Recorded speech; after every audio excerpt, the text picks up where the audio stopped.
తరుణములకి మనం వచ్చాము. వీలైన మటుకు 9:30 కల్లా ఈ ఆరాధన నేను ముగింపులకి తీసుకొని రావాలని ఆశపడుతున్నాను. పోయిన ఆదివారం మీతో పంచుకున్న భాగం ఏదో చెప్పండి. 3 వారాలుగా మీతో పంచుకున్న భాగం ఏదో చెప్పండి. అదే ఏమిటి? దేవునికి లోబడకపోతే ఏం జరుగుతుంది, దేనికి మనము లోబడకూడదు, దేనికి మనము లోబడాలో, లోబడిన వారు ఏ విధంగా దీవించబడ్డారు అన్న విషయాలన్నీ కూడా చాలా గుప్తంగా మీతో నేను మాట్లాడాను. ఈ వర్తమానం మీకు కావాలి అంటే యూట్యూబ్ ఛానల్లో మన యేసు నడిపించే మినిస్ట్రీస్లో దొరుకుతుంది. మీరు తప్పకుండా వినొచ్చు. 4 వారాల నుంచి పెట్టకపోయినా ఒక వారంలోనే మొత్తం కూడా షార్ట్కట్లో మాట్లాడుతూ ఆఖరి వారము అనగా పోయిన ఆదివారం మీతో చెప్పిన అంతా కూడా అందులో కనిపిస్తుంది. వీళ్ళ వినండి. ఇక ప్రతి ఆదివారం మరలా చెప్తున్నాను, ఎక్కువగా సువార్త పాటలు నేర్చుకోండి. ఉదయకాలం స్తుతించాం, ఆరాధించాం. రాత్రికి మీరు సువార్త గీతాలు నేర్చుకోండి. సువార్త గీతాలంటే తక్షణ గీతాలు. ఇందాక ఒక పాట పెట్టాను. ఏం పాట? ఇంతలోనే కనపడి అంతలోనే మాయమైపోయే జాన్ విస్లీ గారి పాట ఒకటి పెట్టాను. ఎందుకు ఆ పాట పెట్టానంటే ఆ పాట ఎవరినొకరిని ప్రభు దగ్గర నడిపిస్తుందేమో, ఈ లోకం శాశ్వతం కాదు అని తెలుసుకుంటారేమో అని. అలాగనే నేను కూడా ప్రతి ఆదివారం ఏదో ఒక సువార్త పాట పాడుతున్నాను. అలాగనే ప్రతి వారం కూడా ఆదివారం రాత్రికి సెకండ్ ఆరాధనలో సువార్తే చెప్తున్నాను. లోబడకపోతే, క్షమాపణ పొందకపోతే ఒక వారం చెప్పాను. హృదయం గురించి చాలా వారాలు మాట్లాడాను. మన హృదయం ఎలా ఉండాలి అనే విషయం మీద కూడా చాలా వారాలు మాట్లాడుతూ వచ్చాను. మరి ఈరోజు అంత్య దినాలు ఎలా ఉండబోతున్నాయి, ఇదే అంశం.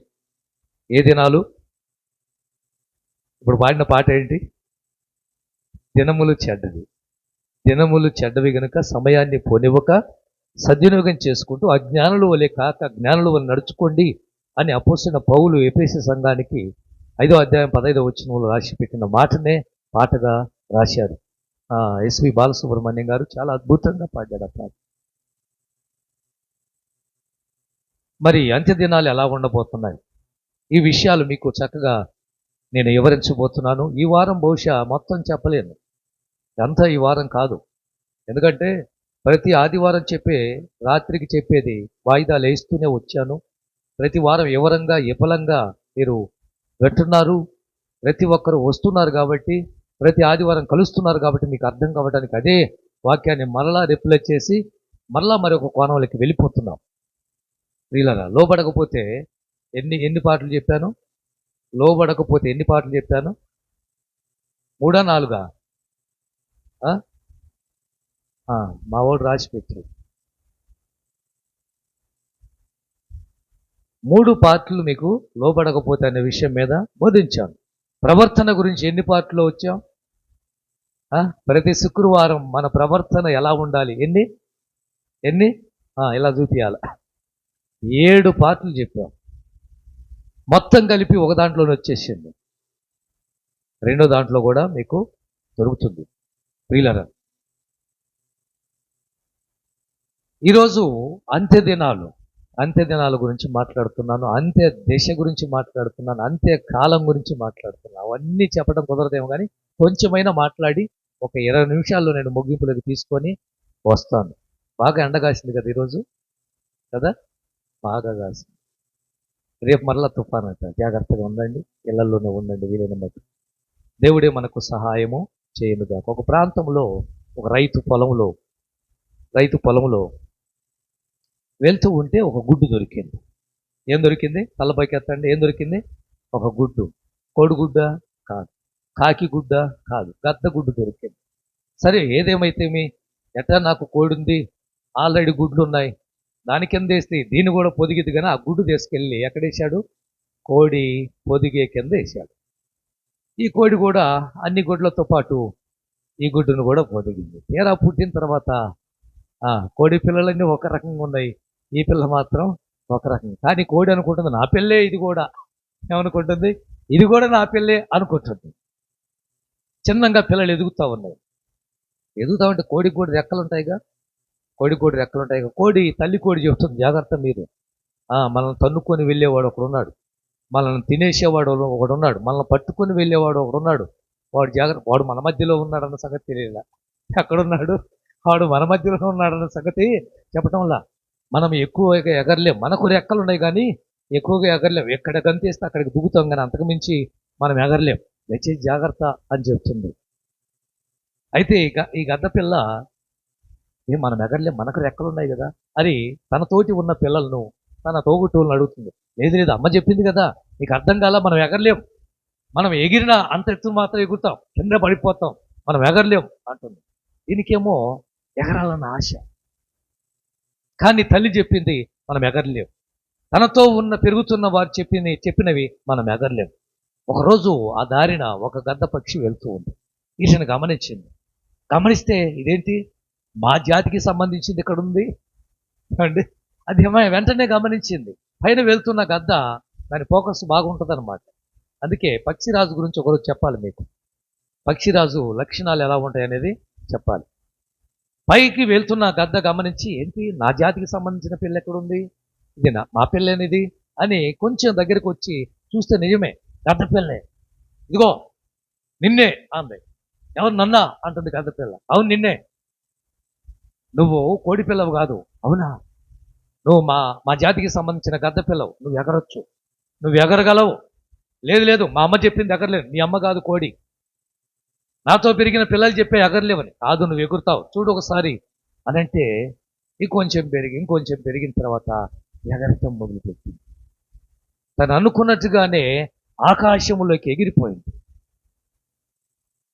ఈ మాటలు చెప్పడానికి కారణం ఏంటంటే, నీ ఇంట్లో వాళ్ళే చెప్తారు ఏమని, నీ వల్ల కాదు అని, నీ చేత కాదు అని, నువ్వు గెలవలేవని, నీకు ఉద్యోగం రాదని, నువ్వు సంపాదించలేవని.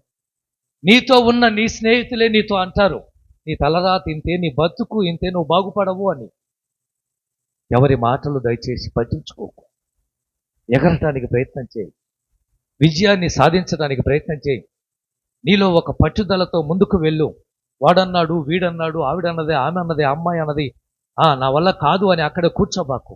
ఆ రోజు గద్ద పిల్ల ఎగరగలదు, కానీ ఎగరకుండా కొన్నాళ్ళు అలాగనే తన జీవితము ఉండిపోయింది. కారణం ఏంటి, అక్కడ ఉన్నవి చెప్తున్నాయి మన వల్ల కాదు, మనం ఎగరలేమని.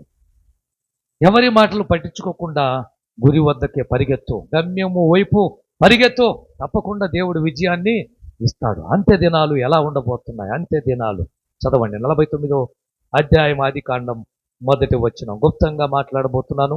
49వ అధ్యాయం ఆదికాండం 1వ వచనం. మైక్ తీసుకోవాలి, మీరు మైక్ కంపల్సరీగా ఉండాలి. చదివే వాళ్ళు ఈ పక్క ఒకటి, ఆ పక్క ఒకటి, ఆడపిల్ల వైపు ఒకటి ఇవ్వండి, అటువైపు ఒకటి ఇవ్వండి. యాకోబు తన కుమారులను పిలిపించి ఇలా చెప్పాడు, మీరు కూడా రండి, అంత్య దినములలో మీకు సంభవించబోవు సంగతులను తెలియజేస్తాను. అంత్య దినాలన్నది అండర్లైన్ చేసుకోండి. ఇది ఆదికాండము 49వ అధ్యాయము. అంటే ఇంకొక అధ్యాయంతో ఆదికాండం ముగిసిపోతుంది.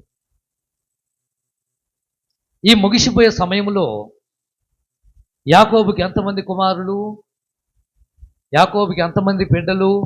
12 మంది పిల్లలు. ఈ 12 మందిని చెప్తున్నాడు, నా దగ్గరికి రండి, నా దగ్గరికి రండి అని వాళ్ళందరినీ పిలిచి, అంత్య దినాల్లో ఏం జరగబోతుందో మీకు నేను చెప్పబోతున్నాను. ఎందుకు అంత్య దినాలంటే? అంత్య దినాలంటే 3 రాసి పెట్టాను ఇక్కడ. అంత్య దశ ఒకటి, అంత్య కాలం ఒకటి, అంత్య దినం ఒకటి. మూడు ఈ మూటి గురించి ఈరోజు చెప్పకపోయినా రేపైనా పంచుకుంటాం. ఈరోజు అంత్య దినాల గురించి చెప్పలేను. అయితే అంత్య దశ అంటే చెప్పండి, చివరి దశ. అద్భుతం. ఎలాంటిదండి? ముగింపు. నువ్వు ముగింపులోకి వచ్చావు. మనము చాలాసార్లు అంటుంటాం, అతను అంత్యదశలో ఉన్నాడండి, ఆ వ్యాధి అంత్యదశకు వచ్చేసింది, ఆ క్యాన్సరు చివరి కాలానికి వచ్చేసింది, కుదిరిపోయింది, కాబట్టి అతను చివరి కాలంలో ఉన్నాడు అంటుంటాం. వినండి. లేక ముగింపులో ఉన్నాడు, చివరి ముగింపు. ఆమె అంత్యకాలంలో అనగా ఆమె చివరి కాలంలో ఎంతో భక్తి చేసిందండి. ఎప్పుడైనా వెళ్ళా మీరు? చనిపోయిన ఆవిడ గురించి మనం మాట్లాడాల్సి వచ్చినప్పుడు, ఆయన గురించి మనం మాట్లాడాల్సి వచ్చినప్పుడు మనం చెప్పుకునే మాట, ఆమె చివరి కాలము ముందు ఎలా ఉందో కానీ ముగింపులో మాత్రం చాలా ప్రార్థనకు వచ్చేదండి, చాలా మందిరంలో గడిపేదండి, ఎప్పుడు బైబిల్ చదివేదండి అని చెప్తుంటాం. దీన్ని ఇంకొక పేరు పెట్టుకోవటం, అంతిమ యాత్ర. ఏ యాత్ర? మీరు చూసారా ఎప్పుడన్నా చచ్చిపోయిన వ్యక్తిని ఒక బండి మీద వేసుకుని వెళ్తున్న ఆ బండికి బోర్డు ఉండదు, ఏమని? అంతిమ యాత్ర. అంటే చివరి ప్రయాణము. దీన్ని ఇంకొక రీతిగా చెప్పాలంటే అంతము.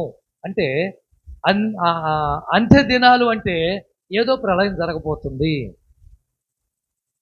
లోకం ఏదో అంతరించిపోతుంది, ఏదో ప్రమాదం రాబోతుంది, లోకము అంతం కాబోతుంది. అందుకే 2012 సినిమా తీసింది. ఏంటి?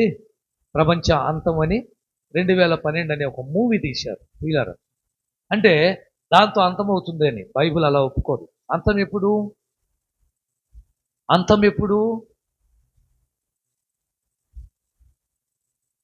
అది దేవుని గురించి అందరికీ తెలిసినప్పుడు, అందరూ రక్షింపబడిన తర్వాతనే అంతం. యేసుక్రీస్తు ఎవరో, ఎక్కడ ఉన్నా, ఏ దేశంలో ఉన్నా, ఏ ప్రాంతంలో ఉన్నా, ఏ అడవులో ఉన్నా, ఏ జాతి వాళ్ళైనా అందరికీ యేసుక్రీస్తు దేవుడు అని తెలిసినప్పుడే అంతం. అప్పుడు దాకా అంతము. ఎందుకు? రేపు తీర్పులో నిలబడాల్సి వచ్చినప్పుడు, తీర్పులోకి వచ్చినప్పుడు వాళ్ళు అడిగే ప్రశ్న, ప్రభు అడిగే ప్రశ్న, నువ్వెందుకు నన్ను నమ్ముకోలేదంటే వాళ్ళు ఒక మాట చెప్తారు, ఏమని? నువ్వెవరో మాకు తెలియదు అంటానికి వీల్లేదు. అది అర్థమైందా?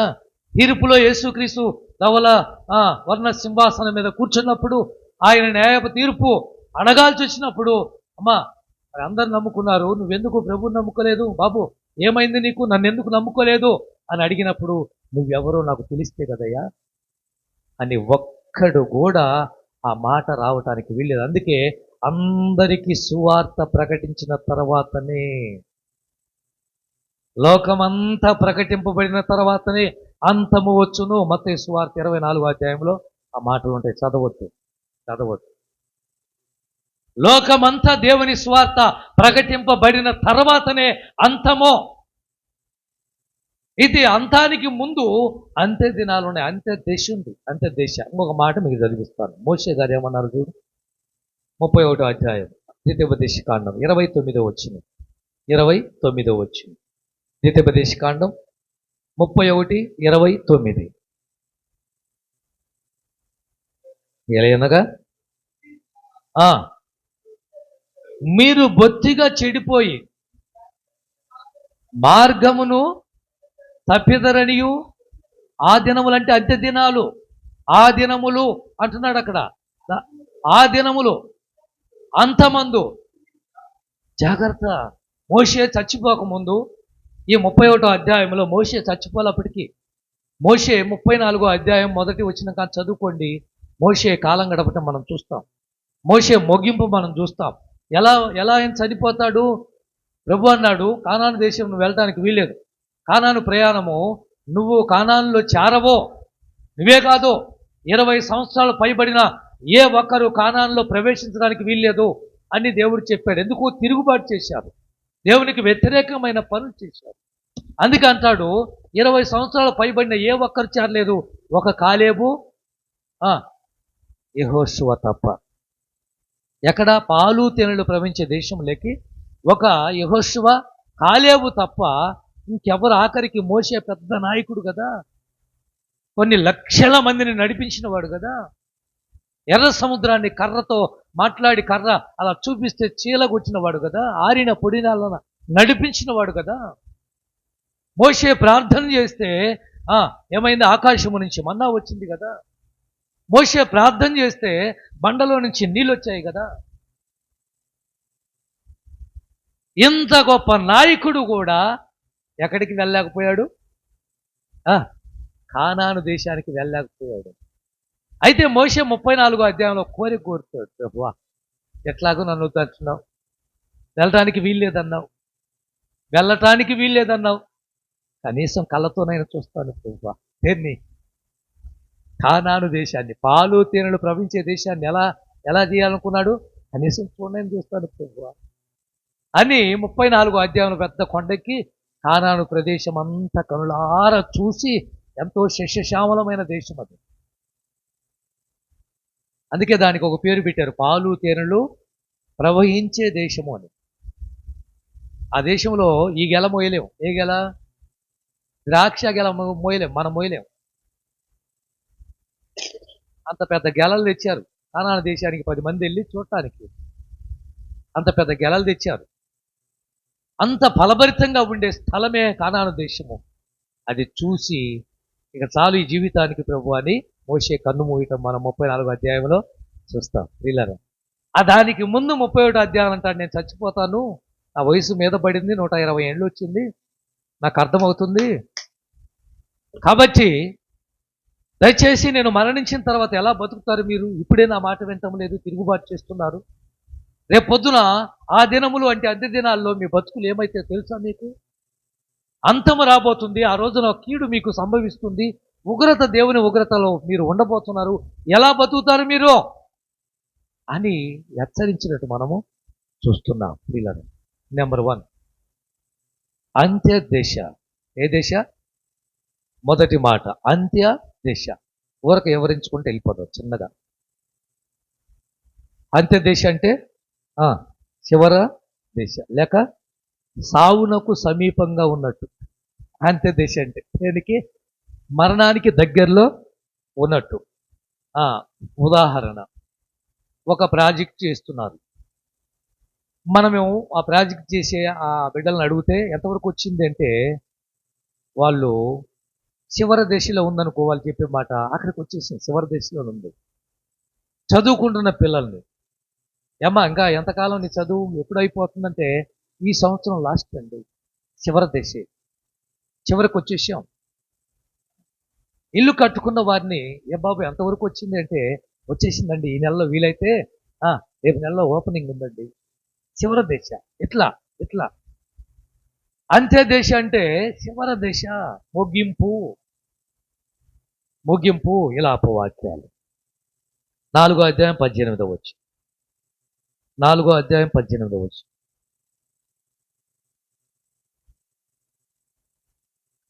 ఇలాప వాక్యాలు, ఇర్మియా ఇలాప. రాజవీధులు మేము నడవకుడునట్లు విరోధులు మా జాడలను బట్టి వెంటాడుదురు. ఏమైంది? మా అంత్యదశ ఏమైంది? సమీపమాయను. కింద ఒక మాట ఉంటుంది,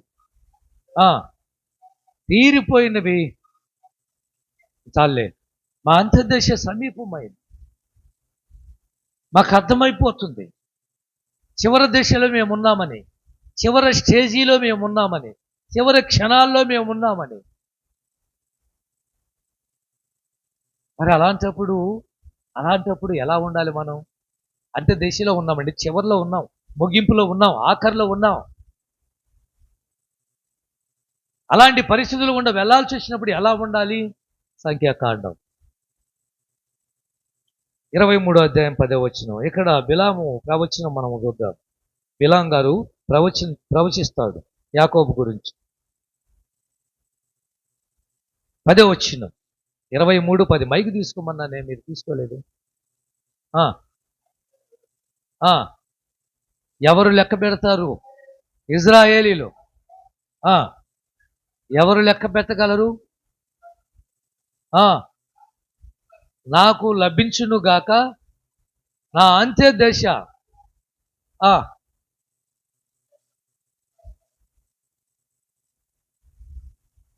అది దిగులుగా ఒక అక్షరం పోయినా ఏమవుతుంది కదా. బిలాం ఎంతమందికి తెలుసు? బిలాం మాకు తెలుసు అన్న వారు చేసి చూపించండి. ఏది పక్క నుంచి చెప్పరు కూడా ఎక్కలేదు. బిలాం తెలియదా మీకు? ఏ అమ్మాయిలు, బిలాం తెలియదా? బిలాం తెలియదు, ఎప్పుడు చెప్పలేదా?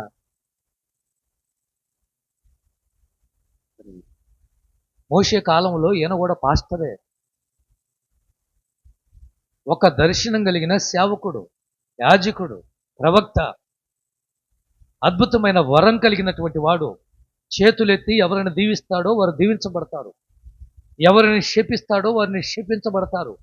అందుకే బాలాకు రాజు వచ్చి ఇంత డబ్బు తెచ్చి ముందు పెట్టి ఇజ్రాయెల్ను శపించు, ఈ డబ్బంతా నీకు ఇస్తానంటే బాలాకు డబ్బమ్మట పరిగెత్తిన వాడు ఈ బిలామే. అర్థమైందా? దర్శనాన్ని కోల్పోయిన వాడు ఈ బిలామే. ఆఖరికి దేవునికి వ్యతిరేకంగా జీవించి ఖడ్గాలు పాలైన వాడు ఈ బిలామే. వెళ్తూ ఉన్నప్పుడు దేవుడు అడ్డగించి గాడిదతో మాట్లాడించింది ఈ బిలాం దగ్గరే. ఏమండి, మధ్యలో ఒక పెద్ద ఖడ్గం పట్టుకొని ఒక బల్లెం పట్టుకొని నిలబడింది ఈ బిలాం ఎదురుగానే. ఈ సంఖ్యాకాండంలో కనిపిస్తున్నాం, ఎక్కడ కనిపించలేదు. మళ్ళా యోధా పత్రికలో కనిపిస్తాడు బిలాం గురించి. దర్శనం కలిగిన వాడు, అద్భుతమైన వరం కలిగిన వాడు, ఎవరిని దీవిస్తే వారు దీవించబడే అద్భుతమైన వరం కలిగిన వాడు ఆ వరాలను పోగొట్టుకున్నాడు. అందుకే అధికారము దేవుడు ఇస్తే దాన్ని జాగ్రత్తగా వాడుకోండి, దుర్వినియోగం చేసుకోకండి. మంచి ఉద్యోగం అధికారం, ఒక పదవి అధికారం. ఏమండి, ఇలాంటి అధికారం దేవుడు ఇచ్చినప్పుడు జాగ్రత్తగా వాడుకుంటే 10 కాలాల పాటు చల్లగా నీ కుటుంబానికి ఉపయోగపడుతుంది. ఆ అధికారాన్ని దుర్వినియోగం చేస్తే నీవు పాడైపోతావు, నీ కుటుంబము పాడు. ఒక అధికారం ఇచ్చాడు, ఒక వరాన్ని ఇచ్చాడు, అద్భుతమైనటువంటి ఫలితము చూస్తున్నాడు. బాలాకు వచ్చి డబ్బు చూపిస్తే డబ్బుకు లొంగిపోయి బాలాకమ్మటి వెళ్ళి ఆ ఇశ్రాయేలు ప్రజలను శపించడానికి వెళ్ళి ఆఖరికి దేవుడు గాడిదతో అక్కడేమన్నాడు, ముందుకు వెళ్ళకపోతే గాడిదకి ఏమొచ్చింది? నోరెచ్చి బుద్ధి లేనివాడు ఎక్కడికి వెళ్తావు? ముందుకెళ్తే చచ్చిపోతావు నువ్వు. బిలాముతో ఒక గాడిద మాట్లాడటం బైబిల్లో, ఒక పశువుకు దేవుడు నోరియటం. ఇందాక నేను చెప్పిన ఉదాహరణ, గద్దపిల్ల మాట్లాడలేదు, గద్ద మాట్లాడలేదు, కోడి మాట్లాడినట్టు మనము చెప్తున్నాం. కానీ ఇక్కడ ఒక కథగాది ఇది జరిగిన చరిత్ర. బిలాము గాడిదను కొడుతున్నాడు, దారి ఇరుగ్గా ఉంది, వెళ్ళటానికి మార్గం లేదు, వెళ్తే ఆ దారిలోనే వెళ్ళాలి. గాడిద ఎంతకు కదల్లా, బెత్తం తీశాడు, గడ్డి పంత కూడా కొడుతున్నాడు, కదల్లా.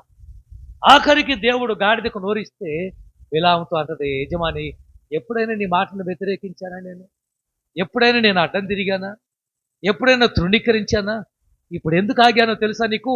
ఒక్కసారి కళ్ళు తెరిచూడు, మనోనేత్రాలు తెరిచూడు, ఏముంది తెరిచి చూడు. అప్పుడు బిలాము నేత్రాలు తెరిచి చూస్తే ఎదురుగా ఒక ఖడ్గం పట్టుకొని దేవదూత ఉన్నాడు.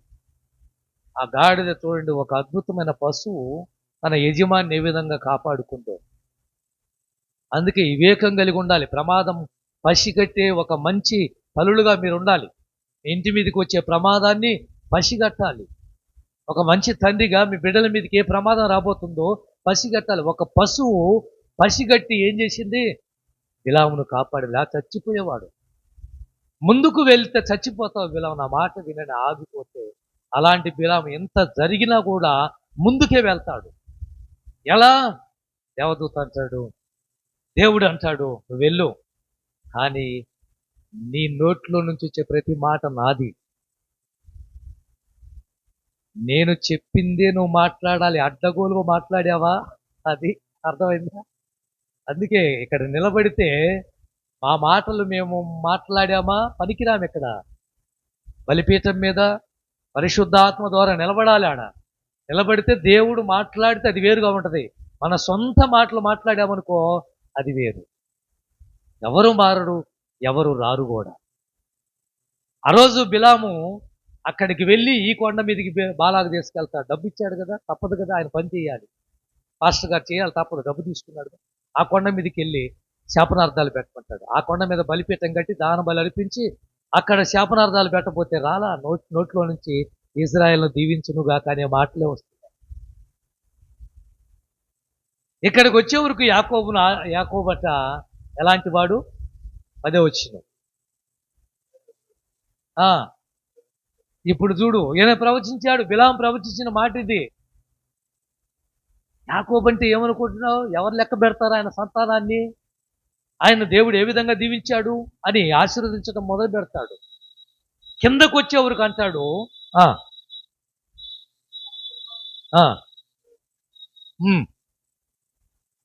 ఇదిగో చూడండి ఇక్కడ ఎలాంటి మరణం? నీతిమంతుల మరణము వంటి మరణము. ఎలాంటి మరణం రావాలి? యాక్సిడెంట్ అయ్యి కాలు ఒక చోట, చెయ్యి ఒక చోట, తల ఒక చోట, ఏమండి కనీసం సమాధి చేసుకోవటానికి కూడా ఒక ముక్క దొరకక,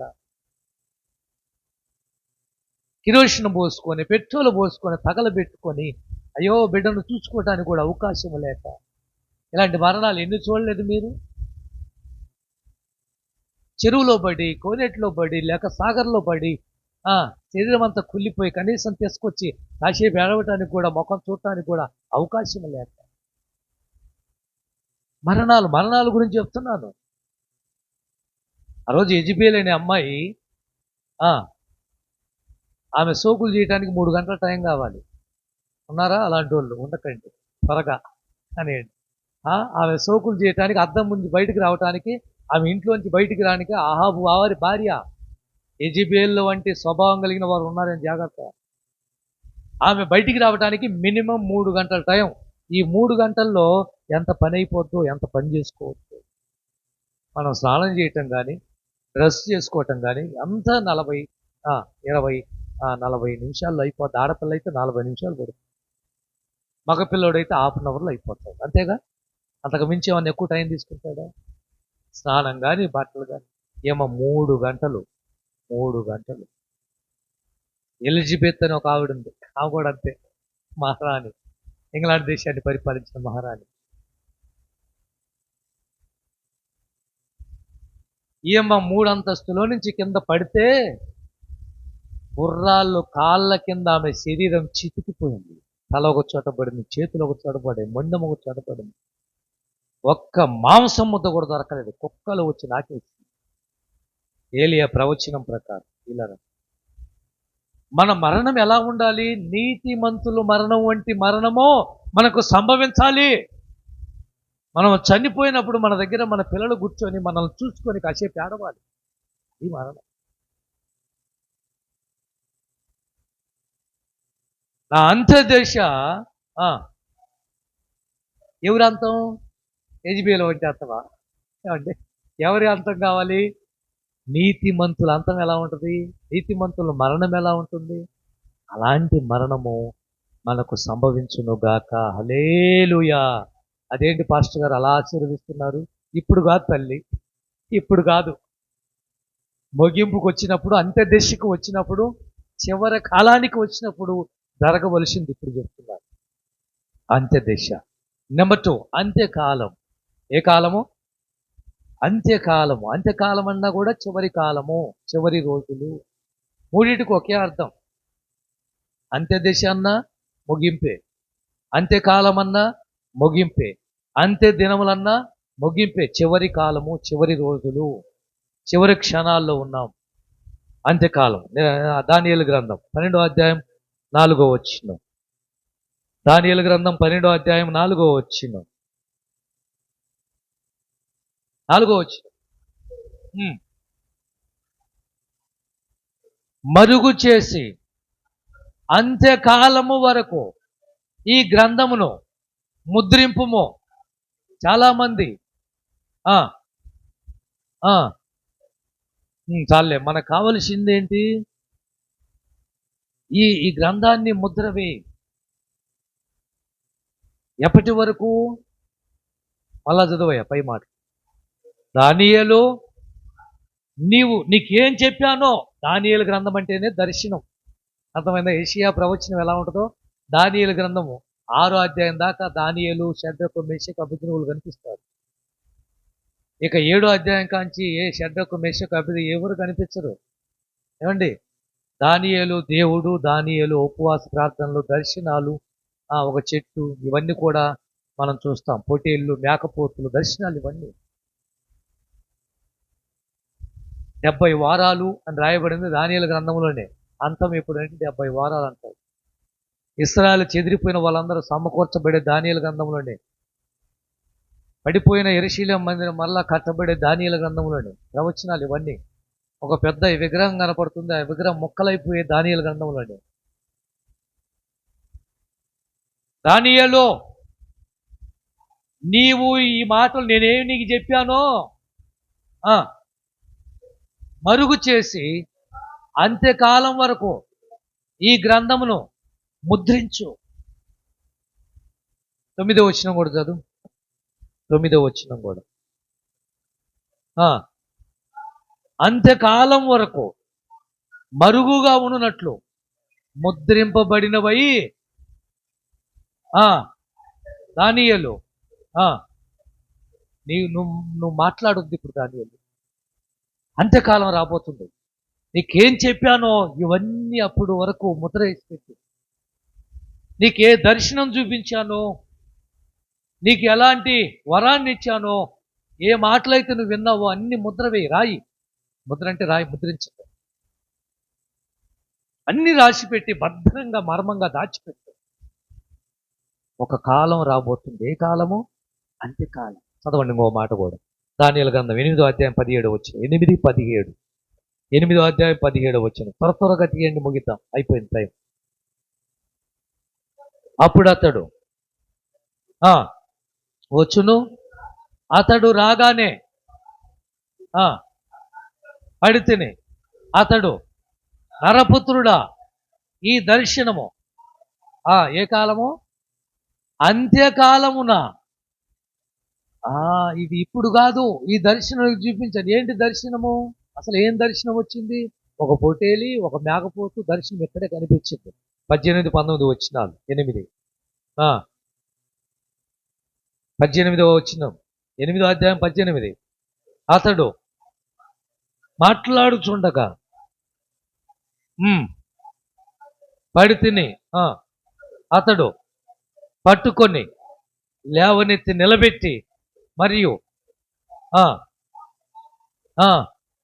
కలగబోవునట్టు సంగతులు చేయుచున్నాను. ఏలైనగా అంత్యకాలమున గూర్చింది. ఏమిటి దర్శనము? ఇది ఇప్పుడుది కాదు నాయన, ఇప్పుడు కాదు జరిగేది, అంత్యకాలంలో జరగబోతుంది.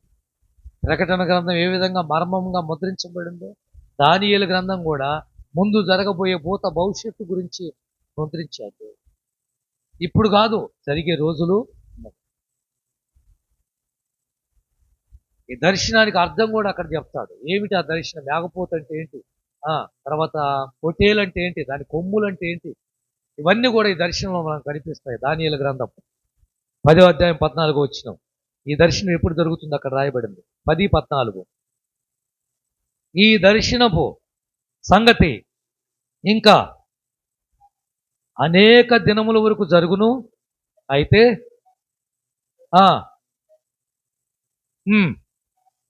సంభవింపబో ఈ సంగతి నీకు తెలియజేయటానికి నేను వచ్చాను చెప్పాడు. ఏమని చెప్పాడు? ఈ దర్శనం ఎప్పుడు జరుగుతుంది?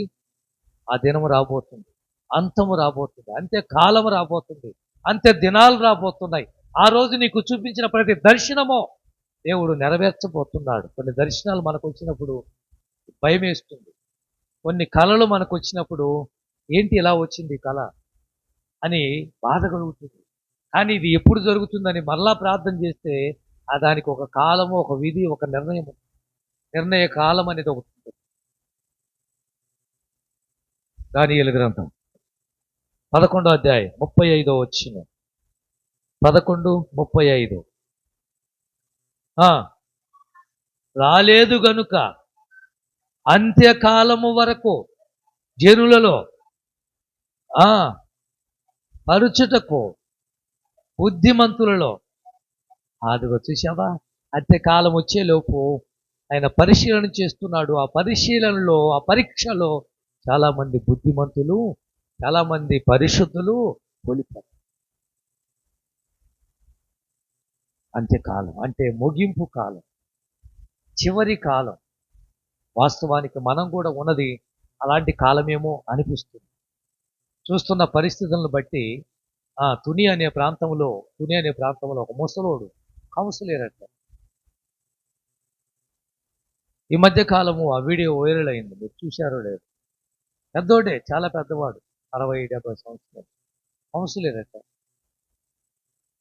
చదువుకుంటున్నటువంటి ఆడపిల్లలను తోటలోకి తీసుకుని వాళ్ళని ఏమేం చేస్తున్నాడో తెలియదు. ఒక అతను కంటపడ్డాడు, ఆఖరికి వీడియో తీశారు, పెట్టేశారు. ఆఖరికి చెరువులో పడి అతను, ఆ పెద్దవాడు, ఆ ముసలాయన ఆత్మహత్య చేసుకున్నాడో లేక ఎవరైనా చంపేశారో కూడా తెలియదు. 3 రోజుల తర్వాత బయటికి తీశారు. అంటే ఏ కాలంలో మనం ఉన్నాం? పసి పిల్లలండి, 7వ క్లాస్ 8వ క్లాస్ పిల్లలు. ఆ అమ్మాయి కూడా పక్కన ఉంది. ఏ రోజుల్లో మనం ఉన్నాం? ఇలాంటి సంఘటనలు జరుగుతుంటే మీకేమనిపిస్తుంది? చివరి కాలం అనిపించటం వల్ల, పోయే కాలం అనిపించటం వల్ల, ఏ కాలం అండి?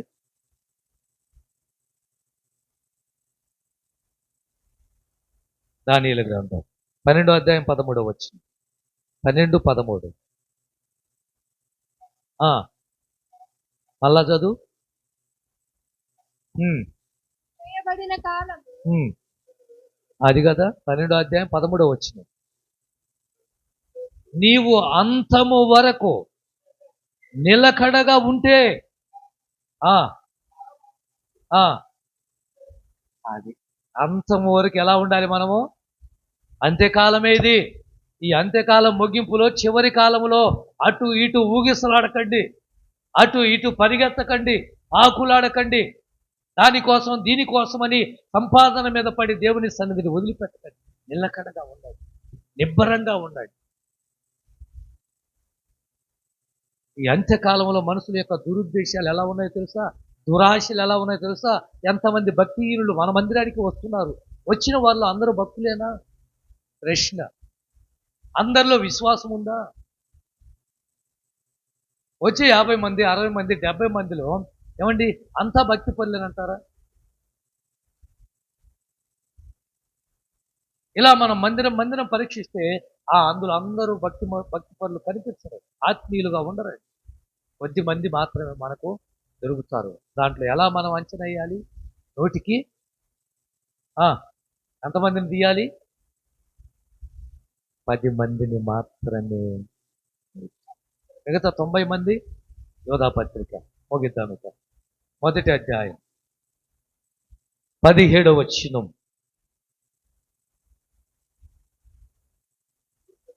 యోధా పత్రిక అంటే ఒక అధ్యాయమే ఉంటుంది ప్రకటన గ్రంథానికి ముందు. 17వ వచనం. అయితే ప్రియులారా, అంత్యకాలమునందు తమ భక్తిహీనమైన దురాశల చొప్పున నడుచు పరిహాసకులు అగుదురని మన ప్రభు అయిన యేసుక్రీస్తు అపోస్తులు పూర్వమందు మీతో చెప్పిన మాటలు జ్ఞాపకం పెట్టుకోండి. అంత్యకాలంలో ఎలా ఉంటారు? భక్తిహీనులుగా, దురాశపరులుగా, అపహాస్యం చేసేవాళ్ళగా కిందకు వచ్చే వరకు.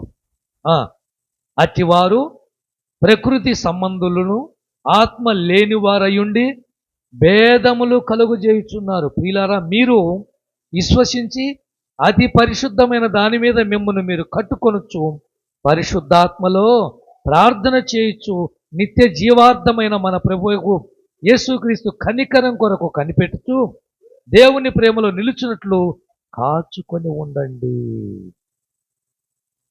22వ వచనం. సందేహపడు వారి మీద కనికరం చొప్పండి, అగ్నిలో నుండి లాగినట్టు కొందరిని రక్షించండి. శరీర సంబంధమైన వారి అపవిత్ర ప్రవర్తనకు ఏమాత్రము నొప్పుకొనక దాన్ని ఆశ్రయించుకొనొచ్చు భయముతో కొందరిని కరుణించండి. ఇందుకే ఈ సెకండ్ ఆరాధన. ప్రియులారా, కనికర పడదాం, పాపం చేస్తున్న వారిని ప్రేమిద్దాం, ప్రభువులోకి నడిపిద్దాం. మనం చేయవలసిందంటే అతి పరిశుద్ధమైన దాని మీద మనల్ని మనము కట్టుకొనొచ్చు, ప్రార్థనలో పోరాడుతూ కనిపెడుతూ. అంత్యకాలంలో చాలా సంభవాలు జరగబోతున్నాయి. ఆ దర్శనాలను కూడా దానియేలు గ్రంథంలో మీకు చూపించారు. అది ఏమిటి అనేది దానియేలుకి అర్థం కాలేదు. ఈ కలభావం ఏమిటో అర్థం కాల దానియేలు. ఆ విగ్రహం ఏమిటో అర్థం కాల. మేకపోతే ఎందుకో అర్థం కాల. మేక పొటేలు ఎందుకు వచ్చిందో అర్థం కాల. అప్పటికి గాఢ నిద్రలోకి వెళ్ళిపోయాడు. ఇవన్నీ ఎప్పుడు జరగబోతున్నాయంటే అంత్యకాలంలో వాటి అర్థాలతో సహా దానియేలుకు మర్మాన్ని బయలుపరిచాడు, ముద్ర వేయించాడు. ఎప్పుడు తెరవాలి? అంత్యకాలంలో తెరవబోతున్నాడు. ఆ తెరిచిన తర్వాత అంత్య దినాలు ఎలా ఉండబోతున్నాయి వచ్చే వారం మీతో నేను పంచుకుంటాను. ఈ మాటల్లో యెహోవా మన వెనికిడిలో ఉంచి మన హృదయంలో భద్రపరిచి ఈ వాక్యాన్ని మన జీవితాలకు ఆశీర్వదకరంగా మార్చునుగాక. ప్రార్థన చేసుకుందాం. దయగలిగిన మా తండ్రి, నాయన, ఈ వాక్యాన్ని విన్న ప్రతి బిడ్డను జ్ఞాపకం చేసుకోమని, ఈ వాక్యం మా జీవితాలకు, మా బ్రతుకులకు, మా బిడ్డలకు మా సంఘానికి ఈ వాక్యం వింటున్న బిడ్డలకు ఆశీర్వదకరంగా మార్చమని యేసు నామములో ప్రార్థిస్తున్నాము తండ్రి. ఆమేన్.